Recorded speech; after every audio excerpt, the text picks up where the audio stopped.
नेपाल में आने वाले बदतरीन सैलाब की मुत्तादिद वीडियो सोशल मीडिया पर तेजी से वायरल हो रही हैं, लेकिन अचानक इतना हौलनाक और तबाहकुन सैलाब आखिर क्यों और किस वजह से आया? क्या ये सब कुछ एक बड़े जल्जले की वजह से हुआ? आज की वीडियो में हम इसी बारे में बात करेंगे और आगे चलकर आपको कुछ मनाजिर भी दिखाएंगे। इस वीडियो में आगे चलकर जो मनाजिर और तफसीलात आपके साथ शेयर की जाएंगी वो हमारे चंद नाजरीन के लिए तकलीफ दे भी हो सकती हैं। मैं हूं आदिल अजीज खानजादा और आप देख रहे हैं न्यूज़ 24/7 उर्दू की डिजिटल वीडियो।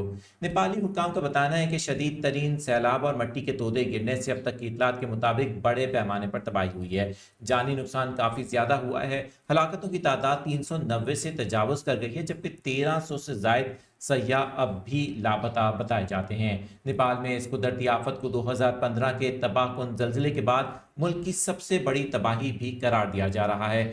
नेपाली हुक्काम की जानिब से जो तस्वीर और वीडियो जारी की गई हैं उनमें सैलाबी रेले के अचानक आने पर लोगों को जान बचाने के लिए महफूज मकामात की जानिब भागते भी देखा जा सकता है।